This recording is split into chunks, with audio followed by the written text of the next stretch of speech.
Hello students, welcome to JAMA Maths and Economics classes. Hope so you all are fine.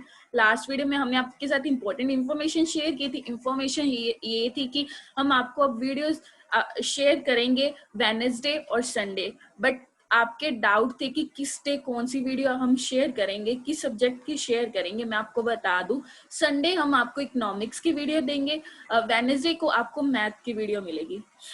आप हमारे channel के साथ connected रहिए. अगर आपने अभी तक हमारा चैनल सब्सक्राइब नहीं किया तो कर दो, क्योंकि आपको पता है कि मैं आपको हर एक टॉपिक के नोट्स साथ में ही अवेलेबल करवाती हूँ, जिसका लिंक मैं डिस्क्रिप्शन बॉक्स और कमेंट बॉक्स दोनों में देती हूँ. हमारा चैप्टर चल रहा था इकोनॉमिक्स का प्रेजेंटेशन ऑफ डाटा. इसके कुछ पार्ट्स हमने डिस्कस कर लिए हैं. अगर आपने अभी तक नहीं देखे तो जाके देख लेना. इसका लिंक मैंने आई टैब और डिस्क्रिप्शन बॉक्स दोनों में दिया. आपको कोई प्रॉब्लम नहीं होगी उसे फाइंड करने में. So let's get started today's session. हमारे आज के सेशन का नेम क्या है? Arithmetic line graph. Arithmetic line graphs क्या होते हैं, जिसे हम टाइम सीरीज ग्राफ भी बोलते हैं. फर्स्ट ऑफ ऑल हम कुछ बेसिक्स डिस्कस करेंगे जो आपने शायद किए भी हो. क्या करते थे हम? डाटा को प्रेजेंट करते थे ग्राफ पेपर पे. जब हम डाटा को प्रेजेंट करते हैं ग्राफ पेपर पे, हम जब प्रेजेंट करते हैं तो हमें पॉइंट्स मिलते हैं. ग्राफ में कुछ पॉइंट्स मिलते हैं जब हम डाटा को प्रेजेंट करते हैं ग्राफ पे. जो डिफरेंट डिफरेंट पॉइंट्स होते हैं वो किसी स्टैटिकल सीरीज की वैल्यू होती है. होता है ना कि जब हम ग्राफ पे पॉइंट्स प्लॉट करते हैं तो हम किसी जो स्टैटिकल सीरीज है उनके पॉइंट्स प्लॉट करते हैं. डिफरेंट डिफरेंट पॉइंट्स होते हैं, हम उसको ज्वाइन करते हैं. By joining the points we get a line. जब हम उन्हें ज्वाइन करते हैं तो हमें लाइन मिलती है, जिससे हमें क्या पता चलता है कि वेरिएबल कैसे चेंज हो रहे हैं. Each point on the line correspond to an arithmetic value of the variable understood. जब हम लाइन ड्रॉ करते हैं वो हम किससे ड्रॉ करते हैं? पॉइंट्स को मिला के. सो जो पॉइंट्स होते हैं वो हर एक की अर्थमेटिक वैल्यू बताते हैं. जो हम वेरिएबल ले रहे हैं उसकी अर्थमेटिक वैल्यू बताते हैं.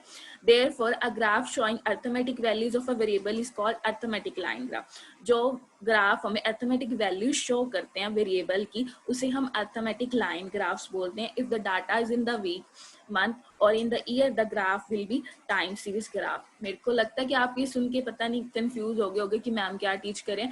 जो हम ग्राफ बनाते हैं छोटी क्लासेस में हमने बनाया है ग्राफ, जिससे आपको ये क्लियर होगा कि ग्राफ होते क्या. ग्राफ में क्या होता है कि कुछ उसके रूल होते हैं, X axis Y axis abscissa ordinate. वो हम नेक्स्ट पेज पे डिस्कस करेंगे. जो मैंने ये बताया इसमें वो क्या था कि हमारे पास कुछ अर्थमेटिक होता, मतलब कि कोई मंथ में दिया है या किसी नेम के अकॉर्डिंग मार्क्स दिए हैं, जिसे हम नेम एक्स एक्सिस पे ले लेते थे, वाई एक्सिस पे मार्क्स ले लेते थे. वो बोलते कि जब अर्थमेटिक वैल्यू के साथ वेरिएबल दिया, मतलब अर्थमेटिक वैल्यू मतलब किसी नेम या किसी ईयर या किसी मंथ के वैल्यू साथ में दियो, वेरिएबल दिया हो अर्थमेटिक वैल्यू का, उसे हम अर्थमेटिक लाइन ग्राफ बोलते हैं. अगर अर्थमेटिक जो वैल्यू है वो वीक, मंथ और ईयर में हो तो उसे हम टाइम सीरीज ग्राफ भी बोलते हैं. होप सो ये आपको क्लियर हो गया होगा. अब हम कंस्ट्रक्शन पढ़ते हैं. ग्राफ की कंस्ट्रक्शन कैसे होती है? ग्राफ की कंस्ट्रक्शन आपको पता भी होगा, बट मेरा इस चैप्टर में टॉपिक है मेरा कराना फर्ज है, तो मैं आपको करवाती हूँ. हम क्या करते हैं, जो हमारी हॉरिजेंटल एक्सिस होती है वो कौन सी होती है? X axis. ग्राफ में वर्टिकल एक्सिस कौन सी होती है? Y axis. जो एक्स एक्सिस होती है उसे हम अब्सिस्सा भी बोलते हैं. वाई एक्सिस को हम ऑर्डिनेट बोलते हैं, ये आपको पता होगा. जो जब ये दोनों एक दूसरे को लाइन परपेंडिकुलर करती हैं, एक्स एक्सिस और वाई एक्सिस, जिसे हम अब्सिस्सा और ऑर्डिनेट बोलते हैं, जब ये एक दूसरे पर परपेंडिकुलर होते हैं तो क्या मिलता है? हमें ओरिजिन. जब ये परपेंडिकुलर हो जाते हैं तो हमें 4 क्वाड्रेंट्स देती हैं. हर एक क्वाड्रेंट में कुछ ना कुछ डिफरेंट होता है. जैसे फर्स्ट क्वाड्रेंट में क्या होता है? एक्स की वैल्यू भी पॉजिटिव होती है, वाई की वैल्यू भी पॉजिटिव होती है. सेकंड क्वाड्रेंट में क्या होता है? एक्स की वैल्यू नेगेटिव होती है, वाई की वैल्यू पॉजिटिव होती है. थर्ड क्वाड्रेंट में क्या होता है? एक्स भी नेगेटिव होता है, वाई भी नेगेटिव होता है. फोर्थ क्वाड्रेंट में क्या होता है? एक्स पॉजिटिव होता है, वाई नेगेटिव होता है. जो ओ हमने यहाँ पे लिखा वो क्या होता है? पॉइंट ऑफ रीजन, जिसपे वैल्यूज क्या होती है? दोनों की 0 0 होती है. ये था हमारा एक्स ग्राफ का कंस्ट्रक्शन, जो आपने पहले भी डिस्कस किया होगा, छोटी क्लासेस में बनाया भी होगा. हम देखते हैं rules for constructing a graph. Graph को कंस्ट्रक्ट करने के रूल्स क्या? First of all heading. हमने हर एक ग्राफ का हेडिंग देना जरूरी है इकोनॉमिक्स में. हर एक टेबल का भी, हर एक डायग्राम का भी, हर एक ग्राफ का भी हमें हेडिंग देना जरूरी है इकोनॉमिक्स में. जब हम इकोनॉमिक्स में कोई ग्राफ, डायग्राम या कुछ भी बनाते हैं, टेबल बनाते हैं, तो उसका हेडिंग ना हो तो वो इकोनॉमिक्स जो चेकर होता है, एग्जामिनर होता है, वो मार्क्स हमारे कट कर लेता है, क्योंकि हेडिंग एक इम्पोर्टेंट पार्ट है. इन सभी चीजों का इकोनॉमिक्स में। चॉइस ऑफ स्केल, वो बोलते हैं जो हम वैल्यूज लेंगे ना ग्राफ पे एक्स एक्सिस पे और वाई एक्सिस की, वो स्केल है ना वो चॉइस होना चाहिए, मतलब कि जो उनका डिफरेंस है वो सेम होना चाहिए। जैसे एक्स एक्सिस पे हम पॉइंट ले रहे हैं 5, 10, 15, 20, इनका डिफरेंस क्या सेम है। अगर इनका डिफरेंस सेम ना हो तो वो स्केल गलत हो जाएगा। मतलब कि स्केल का चॉइस ही वैसे करो कि जैसे आपकी वैल्यूज है, आपने टेबल देखा या आपको जो वैल्यूज दी उन्हें देखा, आप देखो कि स्केल कौन सा सही होगा। 100 का डिफरेंस सही होगा, 10 का डिफरेंस सही होगा, 5 के डिफरेंस सही होगा। बोलते हैं कि स्केल का चॉइस उसके अकॉर्डिंग करो, डाटा के अकॉर्डिंग। प्रॉपर्टीज ऑफ एक्सिस, मतलब कि एक्स एक्सिस और वाई एक्सिस, ये हो गया। Method of plotting the points, कहते हैं पॉइंट्स प्लॉट करने के मेथड क्या है। फर्स्ट ऑफ ऑल आप ये देखो कि हर एक क्वाड्रेंट में क्या होता है, एक्स और वाई दोनों डिफरेंट डिफरेंट होते हैं, किसी में सेम भी होते हैं, किसी में डिफरेंट होते हैं, पॉजिटिव नेगेटिव की फॉर्म में होते हैं। अब बोलते हैं कि अगर आपके पास एक्स और वाई दोनों पॉजिटिव है तो फर्स्ट क्वाड्रेंट में प्लॉट कर दो।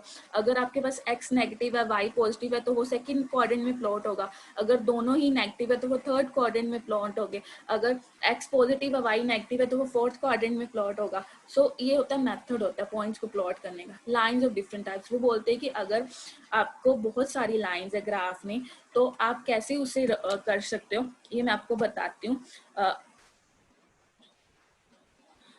अगर आपके पास एक लाइन है तो आप क्या करोगे, स्ट्रेट लाइन ड्रॉ कर सकते हो ना, स्ट्रेट लाइन ड्रॉ। अगर डिफरेंट डिफरेंट है, मतलब कि एक लाइन से ज्यादा लाइन है, तो आप क्या कर सकते हो, एक तो होगी स्ट्रेट लाइन, एक हो गई आप डॉट डॉट करके कर सकते हो।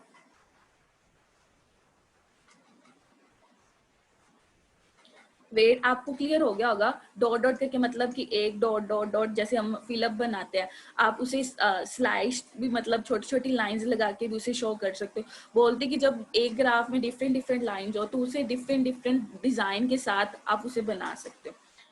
डिफरेंट डिफरेंट लाइंस को हमने डिफरेंट डिफरेंट टाइप्स, मतलब कि किसी को स्ट्रेट लाइन कर दी, किसी को डॉट डॉट करके बना दिए, किसी को स्लैश स्लैश करके, और किसी को हम ऐसे भी बना सकते हैं बोल्ड करते हैं। बोल्ड का मतलब क्या होता है, आप उसी लाइन को डार्क करते हैं। कहते जब आपके पास एक ग्राफ में डिफरेंट लाइंस है तो आप उस तरह बना सकते हो। टेबल ऑफ डाटा, मतलब कि जिस डाटा पे आप ग्राफ बना रहे हो, अगर आप उसके साथ उसका टेबल बना दोगे ना तो आपको भी इजी होगा, आपको दोबारा से वेरीफाई करने की जरूरत नहीं पड़ेगी। और जो चेकर होगा, जो उस पर इन्वेस्टिगेट कर रहा होगा, उसको भी दोबारा से वेरीफाई करने की जरूरत नहीं होगी। Use of a false line, false line क्या हो गया, इसमें नया वर्ड आ गया, मतलब कि जब आप डिफरेंस ले रहे हो, एक्स एक्सिस पे ले रहे हो डिफरेंस। अब एक चीज बात सुना, अब ओरिजिन से सीधा ले रहे हो 4, 5, 6, 7, 8। 4 से पहले आपने पॉइंट्स नहीं प्लॉट किए ग्राफ पे, जो 4 से पहले पॉइंट्स आपने नहीं प्लॉट करे ना, उसे आप कैसे शो करते हो, एक ट्रायंगल की फॉर्म में एक्स एक्सिस पे बना देते हो, वो हो गया एक्स एक्सिस पे। अगर आप वाई एक्सिस पे ऐसे करे हो, मतलब कि वाई एक्सिस पे आप ले रहे हो पॉइंट 0 से लेके 7, 8, 9, 10, मतलब डिफरेंस 1 1 का ले रहे हो, बट 7 से पहले आपने वैल्यूज शो नहीं की, पॉइंट शो नहीं किए, तो आप उसकी स्पेस पे क्या करोगे, 2 लाइन्स ड्रॉ कर दोगे। उससे पहले, उस पॉइंट से पहले जो अपना पॉइंट के डिफरेंस लिया, उससे पहले आप 2 लाइंस ड्रॉ कर दोगे वाई एक्सिस पे। To draw line a curve, कहते ग्राफ में लाइन ड्रॉ करनी होती है, कर्व ड्रॉ करनी होती है। लाइन कब ड्रॉ होती है, जब ग्राफ का डिफरेंस, ग्राफ के पॉइंट्स का डिफरेंस क्या हो, यूनिफॉर्म हो, मतलब सेम हो, तब लाइन ड्रॉ होती है। अगर यूनिफॉर्म डिस्टेंस ना हो पॉइंट्स में तो तब कर्व ड्रॉ होती है। ये थे रूल्स ग्राफ को कंस्ट्रक्ट करने के। अब दो तरह के आते हैं, 1 वेरिएबल ग्राफ और 2 वेरिएबल ग्राफ। 1 वेरिएबल ग्राफ क्या होते हैं, एक अर्थमेटिक वैल्यूज दी होती हैं, एक क्या होता है वेरिएबल दिया होता है। जैसे अर्थमेटिक वैल्यू क्या है, इसमें जनवरी, फरवरी, मार्च, अप्रैल, मई, जून मंथ्स है। और जो वेरिएबल वो क्या है, 5, 7.5, 5, 10, 12.5, 15।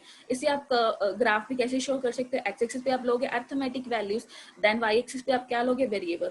पॉइंट्स प्लॉट कर दो। फर्स्ट ऑफ ऑल जनवरी का 5 था, फरवरी का 7.5, ऐसे ऐसे करके आपने पॉइंट्स प्लॉट कर दिए, डार्क कर दिए, देन उनको मीट कर दिया, तो आपके पास क्या बन गया, लाइन मीट की, तो एक लाइन कर्व बन गई, वो क्या है, हमारा ग्राफ रेडी हो गया इससे। अब 2 वेरिएबल ग्राफ क्या होता है, 2 और मोर देन 2 वेरिएबल ग्राफ, जब क्या हो, वेरिएबल 2 या 2 से ज्यादा हो बट अर्थमेटिक वैल्यू क्या हो, 1 हो। जैसे मंथ, प्रोडक्शन और सेल दिए, क्या होगा, एक्स एक्सिस पे हम लेंगे मंथ्स, वाई एक्सिस पे हम लेंगे वेरिएबल। ये स्केल आप चॉइस कर लेना कि कैसे आपको सेटिंग आती है। हमने क्या किया, प्रोडक्शन का ब्राउन लाइन दे दिया, सेल का ब्लू लाइन दे दिया, पॉइंट्स प्लॉट करके हमने उसको मीट कर दिया, तो हमारे पास कर्व बन गई। इस तरह हम 2 और मोर देन 2 वेरिएबल ग्राफ बना सकते हैं। इससे हमारा ये टॉपिक कंप्लीट हो गया, प्रेजेंटेशन ऑफ डाटा। इसके रिलेटेड और कोई नई टॉपिक है। So thanks for watching, please like, share and subscribe our channel if you had not subscribed yet। जैमा मैथ्स एंड इकोनॉमिक्स क्लासेस ये हमारा चैनल है, प्लीज इसे सब्सक्राइब कर लीजिए। और अगर आपको कोई डाउट आता है तो मुझे आप कमेंट बॉक्स में पूछ सकते हैं।